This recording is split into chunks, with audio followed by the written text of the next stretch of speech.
I've learned so much in 4 years here at Resurrection Parish. Everything from parking lots to food pantries and everything in between.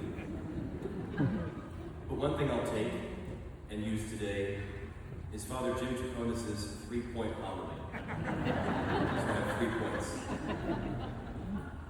The through line, the summary of our readings today is about surrender. Giving things over to God. And each of our readings tells us that we should give something over to God, each something different. Point number 1, surrendering our work to God.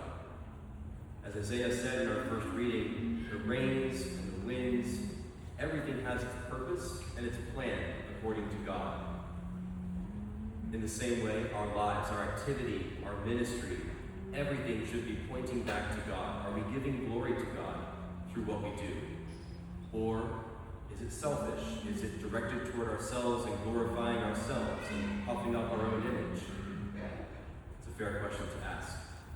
In the seminary, our formation isn't about our own fame, our own notoriety. It's all about fulfilling the will of God, discerning the will of God for our lives, and then doing it with a loving and a courageous heart, giving Him the glory in the process. Surrendering our work to God. Number 2, surrendering timing to God. Our second reading from St. Paul is all about God's timing and what we might call playing the long game. Understanding that not everything happens on our own time or according to our own terms. He uses the image of labor pains, that we groan and we walk in angst and anxiety for a time, but eventually, in God's time, it gives way to future glory. St. Paul is speaking here about both the roller coaster of our own lives, our day-to-day life, consolation, fulfillment, joy, sorrow, but he's also speaking about the life of a Christian pointing to life with Jesus Christ eternally. That everything we do in this time, in this world, should be looking toward the long game, should be looking toward life with God forever in heaven. Surrendering our timing back to God.